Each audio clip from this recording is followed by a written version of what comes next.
your podcast studio. Let's talk about that place where you're going to record your podcast. Wherever that is, that's about to become your podcasting studio.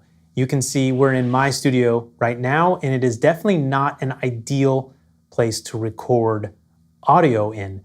That's because it's pretty bare in terms of what's on the wall. So that means hard surfaces in a box, and my voice bounces around and creates reverb. However, I don't let that affect the final quality of my audio. There are things we can do to help your podcast studio sound its best, or things we can do to get you into a better place to record. So step one is to determine where it is you think you're going to record, where you think you might have an available space to record right now. You need to go to that space and you need to listen. Is it a spare bedroom? Is it an office space? Is it your basement? Could be your car. The key is that you need to listen to the space to determine if it's a good enough place to record audio. And audio quality, if you come to follow my tutorials, is important. And I think it's important to a podcast, especially nowadays when you are competing against hundreds of thousands of other podcasts, but really you're competing for someone's time. They have a limited amount of time. They can only listen to so many podcasts. So if yours is difficult to listen to or not enjoyable, if the audio quality gets in the way of the story you're trying to tell, that's going to be one reason why someone might not listen. It might not stop them, but why not put our best foot forward? We want to do that. So let's figure out how our space determines the quality of our audio.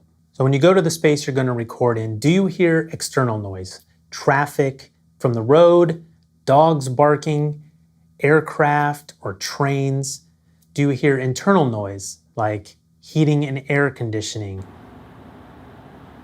computer fans, anything that is in that room or close enough to that room, including other people, family members, roommates, neighbors, anything like that, that is making noise that you can hear when you are not talking. If you discover any one of those issues or something else that I didn't list, figure out how you're going to mitigate that external noise. We want to limit the background noise so that we can record the cleanest audio possible. There's a plane flying over right now, so I'm pausing. It's one way to handle it. Pause and wait. But again, a space doesn't have to be completely silent. We just want to reduce that background noise. We want to limit the distraction from the content that we're relaying in our podcast. So in the case of traffic noise, maybe you can close a window if there was a window open. Maybe you can cover the windows with blankets. Maybe you can put the microphone in a different part of the room. Maybe you can not have so much gain on the microphone and get closer. We'll talk more about mic technique in an upcoming video.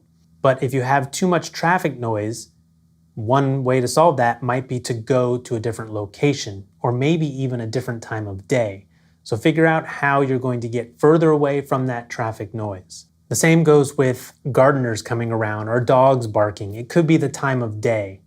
Again, with traffic, maybe it's busy during rush hour and that's what's creating more noise. You can shift the time of day if any of those distractions are happening. Maybe you make your recording time at night. Or if you have roommates or family, maybe there is a time when they are not there. Maybe that's even later at night when you can record. Or maybe you can come to an agreement that on Wednesdays for 1 hour, this is the time I record. Hopefully you can limit the background noise that are coming from external sources such as people, and they'll be quiet for you when you agree upon one specific time and day.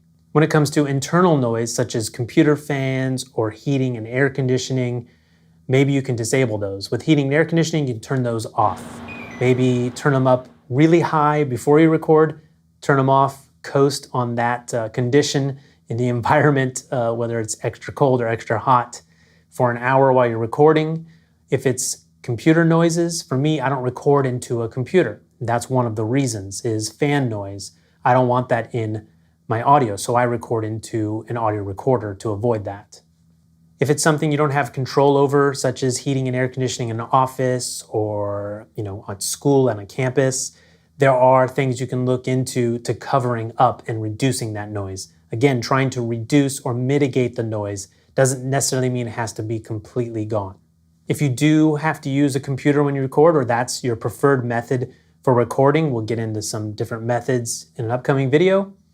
If that's something you need to do, then you can try moving the computer as far away as possible from the microphone to reduce that noise. You can pick certain microphones that won't be as sensitive to that noise. So that combination of getting distance, getting the right polar pattern for your microphone can end up making the noise a lot less than maybe a different microphone or having the computer close to the source where your recording is going into, the microphone.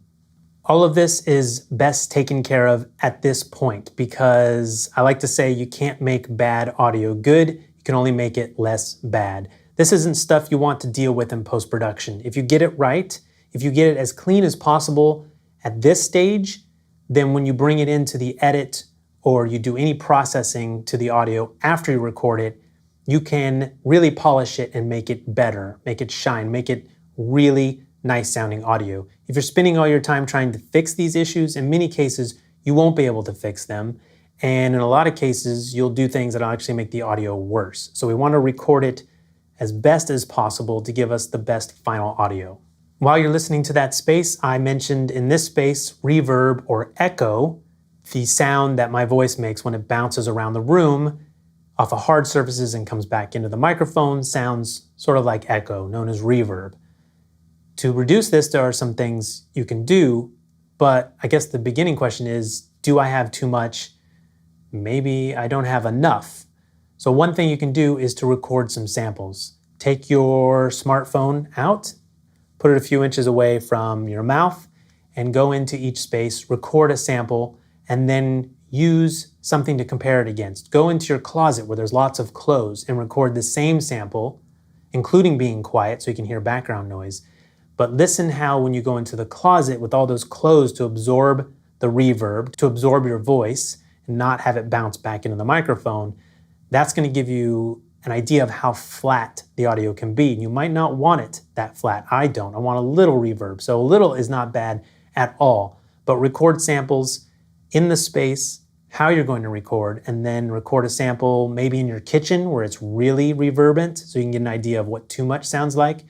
And again, one in your closet so you can hear what almost no reverb sounds like. And find if your space has too much or maybe not enough, but that'll give you a good idea to get a reference for your ear when you're not used to hearing these things. If you determine that your space is too echoey, has too much reverb, there are things you can do. You might not have to move that space. You might not have the ability to move that space. You might not want to move that space. That is certainly one option.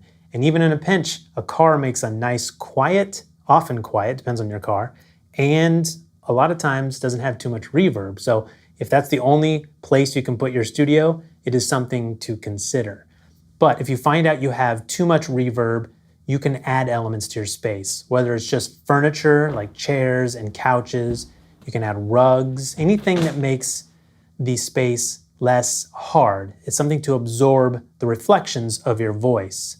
If it has a lot of angles, so it sends it in different directions instead of bouncing it around a square room, that can help. So you can get panels that you can buy, you can make them yourself, or you can just use pillows. So fill that space and then record those samples again and see how the reverb is being reduced. And that'll help you to find out how much reverb you have and how to reduce it to help your space.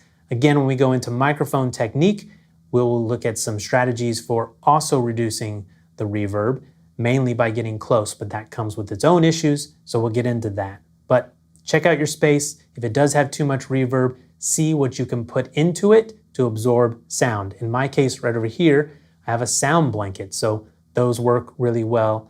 So there are different things you can do to sort of rehab the space that you're in. And again, for me, having a little bit of reverb adds life to your voice. So don't try to necessarily get rid of all of it. We're not doing voiceovers in a specific booth.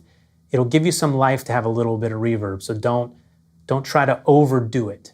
All right, you found a space, you determined some ways to mitigate the issues that space might have in terms of recording audio. Let's get into a lot of people's favorite topic, some podcast gear.